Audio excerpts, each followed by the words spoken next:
DNA Sports, Dave and Joe, Episode 11. 11. All right. First of all, Dave, talk about what you were just saying. I thought this is a great point. So go ahead off of what were you talking about, the 30 pitching coaches in the MLB. Just hit on that real quick.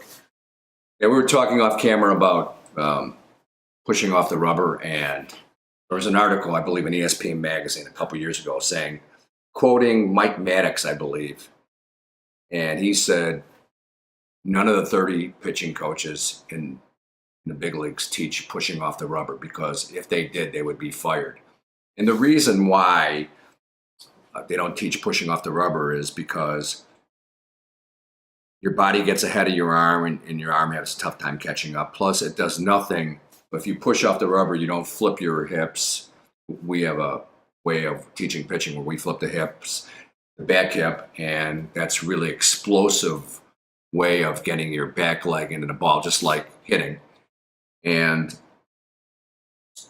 you can't do this by pushing off the rubber. All you're doing is pushing your upper body ahead. And yeah, I mean, fairly simple. I think pushing off the rubber creates more of what you would call jumping at the hitter, right, versus pivoting out, where you're creating that rotation in your lower half. So when you jump at the hitter, that's when you're talking about your whole body getting up front. I can see leaning with your back foot against the rubber so you can get a really explosive pivot. And we always stress to our pitchers to keep the weight on the inside of your back foot so you can pivot. A lot of pitching coaches say show the laces of your back foot toward the hitter. You should allow for a 2 to 4 inch drag. That's what Gordy Gillespie, the legendary Hall of Fame coach, he coached at Lewis College, St. Francis of Joliet, wrote many books, also a great basketball and baseball and football coach. And he said 2 to 4 inch drag. I think you allow a little more now because of the way that pitching mechanics has changed. But we talk about leaning against that rubber and using the inside of your back foot to pivot and flip the hip, and then get your foot as high as your head on the follow through. That's totally using your backside. So if they don't teach pushing off the rubber in the MLB, there's no reason to teach it among high schoolers, among 10-year-olds, among college. Where do you get the power from hitting? Starts from the backside, and that's why guys dig in. So we have an advantage as pitchers. You don't have to dig in, and you already got a slot there, and you're using the rubbers to show you should be at an advantage because you have that leverage. Now, hitters, they have to dig in, but they still get all their power from the back half, and so many people teach it wrong. True. Self-scouting. What's up? What do you want to talk about there? Self-scouting. Well, there's been some comments about us cursing, or more specifically me. And a shout out to Ethan and David comparing me to Lewis Black. And if we can be as profane and funny and intelligent as Lewis Black and get a lot of hits, we'll take that. So, but shout out to Ethan and David, who are on Facebook with Taking Cuts, and watch their videos. They're pretty funny. They're both ex-players. So what's the problem with us swearing? Do we need a swear jar here or something? I don't know. But we're not. It's an adult show. We're not catering to kids. We're catering to coaches. We consult coaches, so they know the language. That's why do we curse, and should we curse in youth ball? And no. But in high school, sometimes, gosh darn it, and darn, just don't do it again. It doesn't work. Sometimes you have to use it. When I started as a young coach, I cursed all the time. It's part of self-scouting. Do I curse too much? And self-scouting means we scout our kids in high school. We rate them. And do we overrate them? Can we be pragmatic about it? Can we be objective about their abilities? And how can we improve them? And as coaches, self-scouting is, can you be better? what are you good at, what you need to work on. Yep. And you have to be that self-awareness to you have to be recognize honest your with strengths and your weaknesses. right. You have to be honest with yourself and be truthful and say, I favor this kid. I quit on a strategy too much. I quit on a kid, or I'm doing a real good job providing a team concept and having some absolutes in the program, but not being system oriented and adjusting to the personnel.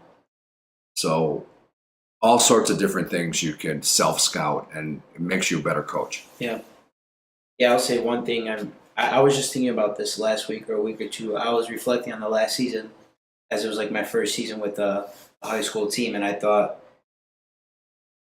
felt like it was unorganized. Like I could be a lot more organized, and that alone gets a team away from the goal when there's when it's more chaotic than it already is. Right. You know, when you have that many high schoolers in one setting, you got to have some sort of schedule, some sort of routine.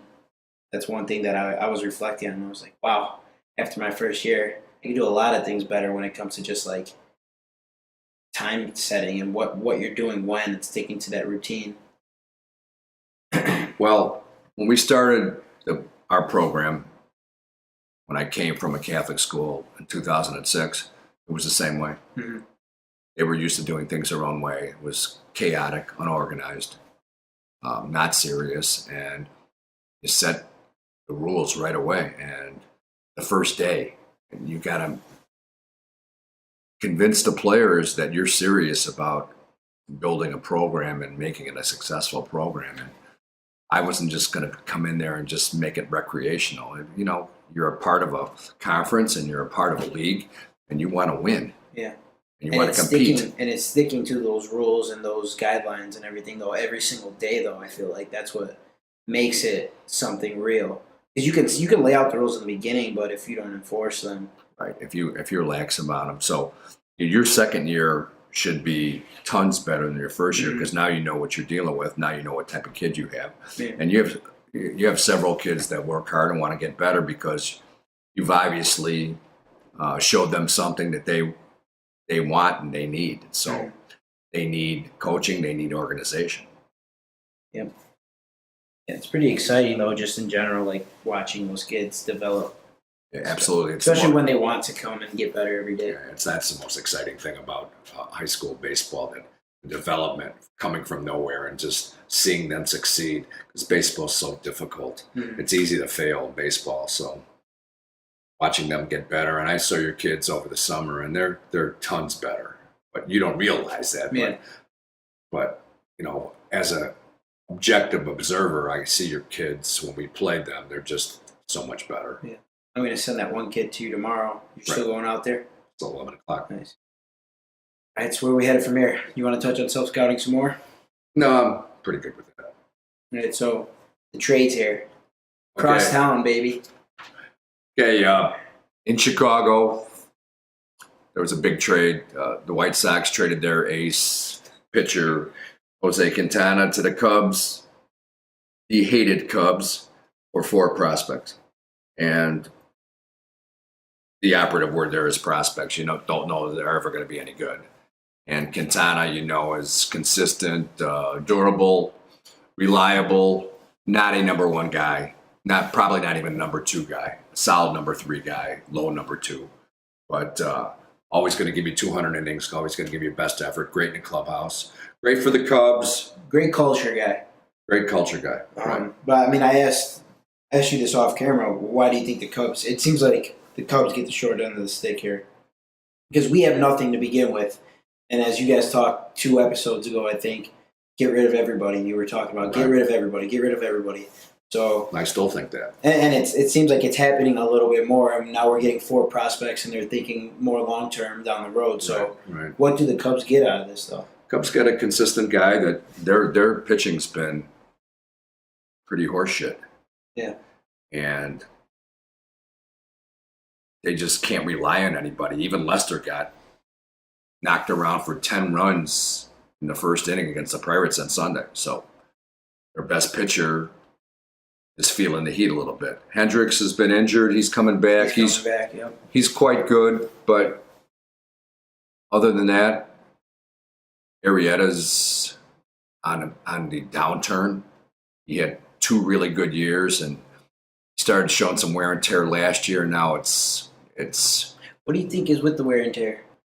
well, he just wasn't used to that workload. He was just like he was a fringe pitcher for Baltimore, and then he kind of I saw him pitch before he came to Cubs, and he had like a standard motion. Now he's way goes across his body, and Okay.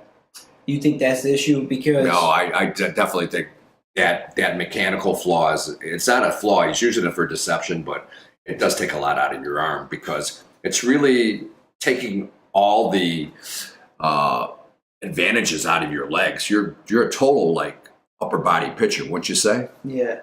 Well, the reason I was asking is because, when he was really good those first years, everybody's talking about what a freak he is, how he works so hard, and he's super strong, and he's super flexible, and all this stuff, and he goes through this whole warm-up routine. Now he's starting to wear down. Is it because of that stuff, or is it because of that mechanical flaw, or both? Well, Or if you have a super efficient delivery and all of that work ethic and, everything to support it, does that make you more dynamic, or is everything we believe about, the strength off a little bit? dynamic's a good term. I mean, I've seen his workouts, and he's a workout freak, but he's 32 years old, 31, turning 32. There's a lot of miles on that arm, and he's not throwing as hard. And I would say it's throwing across your body. Just it takes a toll on your arm. Yeah. I mean, you really stress out the areas that no matter how strong you are or how flexible you are, it's just going to wear down that area. So, his miles per hour are down. He's throwing a lot more sinkers. I think he's lost faith in his best pitch was that cutter or slider, whatever it was. And, he really is basically a 6-inning pitcher now. He hasn't even reached that yet. So he was looking for a big payday. He's not going to get it. He gambled on himself and lost, unlike Jimmy Butler, who turned down a big contract with the Bulls and played himself into a bigger one. So, but he tried that, and it's not working. So, Yeah. but in answer to your question, Quintana's going to fill a void that I wouldn't trust Arrieta. So you have 3 guys you can trust: Lester, Hendricks, and now Quintana, and they're going to have to make another deal. Yeah, If they want to get back to they the need another playoffs. starter. I mean, they're the best team in that division. The Brewers are a good young team, but they have pitching problems too. Yeah. I mean, their bullpen's okay. Their young players are okay. Just okay. Everything's the just okay. bullpen's probably going to win the games for them. Yeah, right. And the bullpen's going to take them to the World Series too, because the bullpen's the only thing that matters. He's referring to last week. No, but in this situation though, if their bullpen's okay, it will help them win some games actually. Right. So it's a give and take. But I was thinking about something, and it happened to me. I feel like what we're talking about with Arrieta, the way he has some wear and tear. When you improve in the off season, there's got to be a balance with what you're doing to get better outside of baseball and then what you're doing in baseball to get better. So if you let your mechanics flawed and you're becoming stronger, that's only going to wear yourself down because you're throwing the wrong way with much more force now. So That's a great point. So now You're stronger with bad exactly. mechanics, then you're going to get hurt. Yeah, but now if you're stronger with efficient, great mechanics, you're just that much more effective. Right. So it's important that when people are, super motivated to get after it outside in the off season, you have to understand that there's a balance and you can't lose the fundamentals of what you're trying to do on the field as well. Because I'll say that when I was in college, I struggled with this a little bit in my first 2 years where I was really getting after it in the off season, and I saw a lot of gains. But while doing the whole pitching workout and the off season workout, trying to be a better hitter was not effective for me. I wasn't improving like I should have. You didn't pitch in college, did you? After my sophomore year, I just became a position player. Because you pitched great for us Yeah. in high school. And I know that just shows the college coach you're multifaceted. But, sometimes coaches just want you to play. Yeah. Once I geared it back, though, focused on the offseason and then a lot more on hitting and my mechanics and my technique and my approach. Right. Then my strength that I gained helped me versus getting out for no reason. Like now, when after that, when I was giving it a bat, when I changed my approach and how often I was going to the cages mixed with the off season, then I was getting it. I was hitting a shot or I was getting hit every time I got an opportunity. I either hit the ball really hard or That's I got why on you base. end up being And a that's starter. why I ended up getting in the game. And that's where I think, that's another switch that you can flip on. There's a balance to everything. Would you hear one of the I think it was Madden, talked about mindset of hitters, and we're not in a proper mindset. I think it was him this week, and I said, that's what Joe's been talking about for basically 11 podcasts. Yeah. So you know what you're talking about. It's the same thing in it. There's just myths all over the place. Not even just in baseball, in life. People. At one point, people thought that eating sugar, processed sugar, was good for you. That's true. It's like that all the time. It's just going against the grain a little bit, as Danny Carell would say, and finding the truth and letting people know what's the truth. Real. And it's you're always trying to find the truth. Your whole life you're trying to find the truth. What's true for you? What works for you? Like you just said about your workouts, what works for you? What worked for you? Maybe you're different than somebody, your teammate next to you. What worked for you as far as lifting and stuff like that in the off season, and maybe they can lift and keep the same mechanics. You had to tone it back. Yeah, so. I had to tone it back and then go to the more baseball heavy to actually improve. Where I was still working out, but I had to get better at baseball itself for the workouts to count. Right. So, and that's the thing. The opposite could happen. When you're doing the wrong things, that's just you're calling for injury. So. Yeah, there was this football player, Rocky Blyer. He played for the Steelers in Notre Dame. And he was a running back. And he went to Vietnam and he got shot. And he had some shrapnel in his foot. And he came back from Vietnam and he wanted to play pro football again. So I think he was there a couple years. And they put him on the wrong weight program. So he got slower. Mm-hmm. So he says, what the hell's going on? I'm stronger in every possible way, and I'm slower. Turns out he was lifting the wrong way. So they put him on one-legged stuff, like one-legged deadlifts, one-legged squats, everything to help both legs, the core. Kind of isolate them. Yeah, isolate them. And he got faster. Then he beat his time because he was doing it the right way. And then he ended up being the blocking back for Franco Harris. And they won several Super Bowls. So you can do things wrong. Pros can do things wrong. So, luckily there was a professional that told him, hey, you got to do it a different way. But you found out yourself. Sometimes he needed help. He said, what am I doing wrong? It's tough too, and I'll say this: the way people succeed the most is with a routine. Right. Making themselves like a creature of habit. I watched something today with it was like a model health show, and he had a doctor on there. I think maybe his name was Dr. Roizen. Not sure, but they were talking about how evolutionary, in terms of evolution, right? We are always to survive. We're going after anything to survive. Otherwise, if we're in the cave, way back, we're going to get eaten. So we're trying to survive. We're grabbing any food we could get. And that's how it is right now when we talk about people just overeating and people overindulging with money. They want this. They don't need it, but they want it. Right. And that's the same way. But the people who are financially sound and well off, or the people who are successful in terms of baseball, life, anything, they stick to a routine and they stick to that system and they don't veer off. So it's finding what works for you and continuing on that path. Right. That's what I feel like. And it's true, it's only been however many years since we even lived past 27, compared to all of life. So we have to take that with a grain of salt and just know that to be the best, you have to go against what's normal and fight the urge. Yeah. And that's all right. Let's go. Astros hitting coach.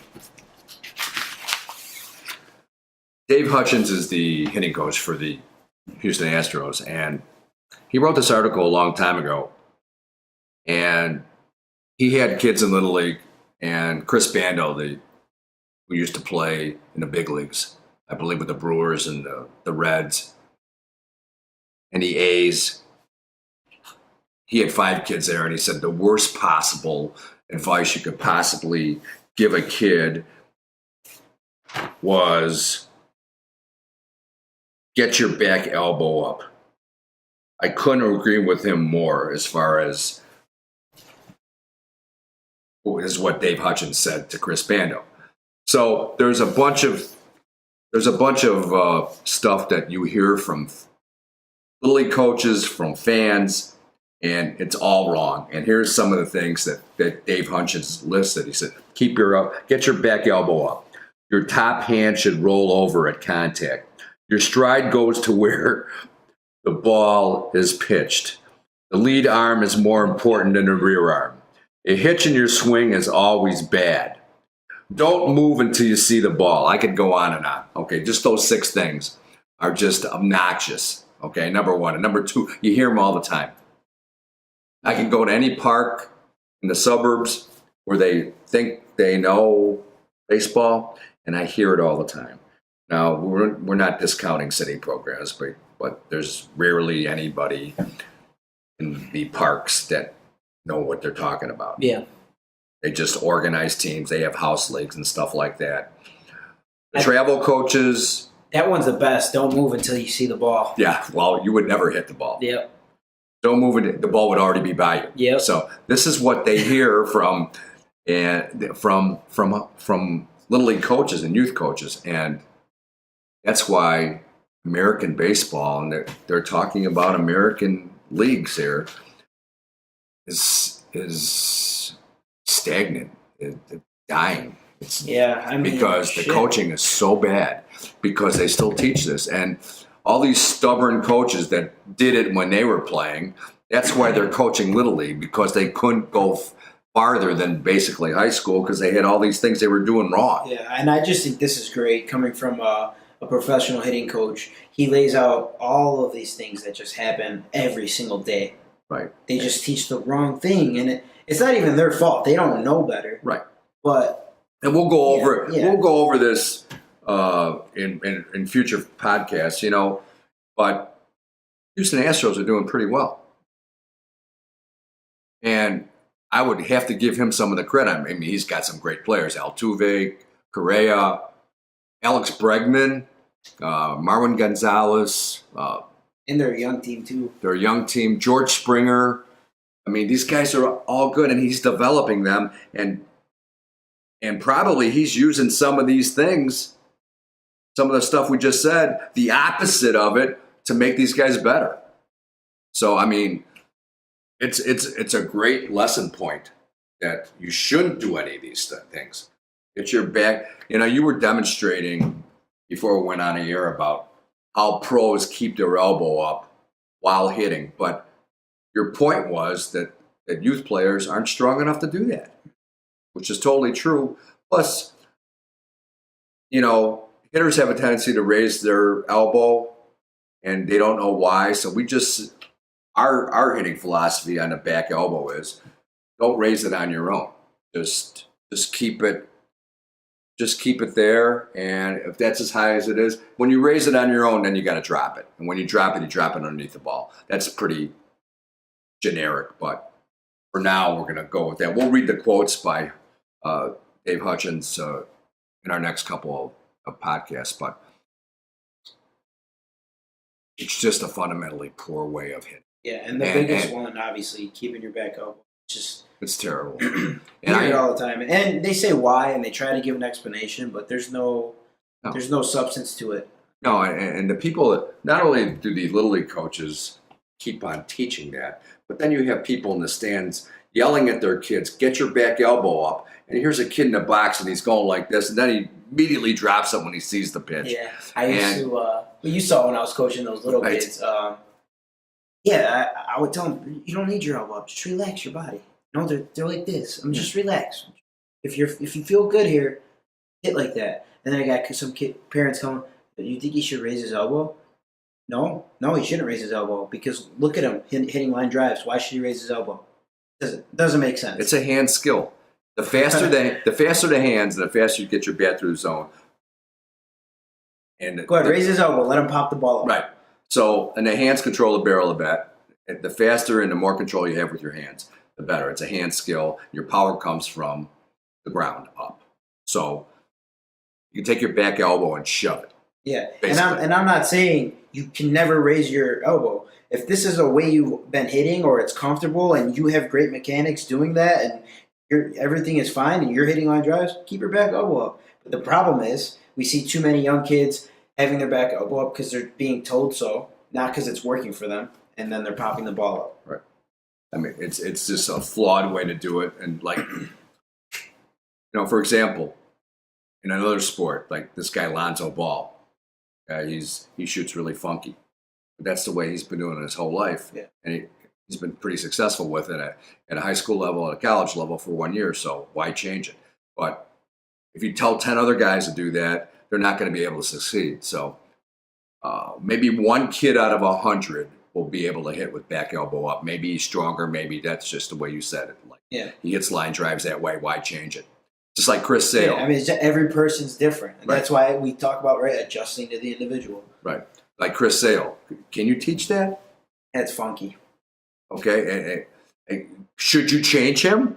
No, I He's mean- been how consistent for how long now, right? But 12 teams said he was going to break down before the White Sox drafted him Yeah. 13th. He was supposed to go in the top 3, and 12 teams said he'll break down, and those mechanics are flawed. But he And should in terms of how many people would have.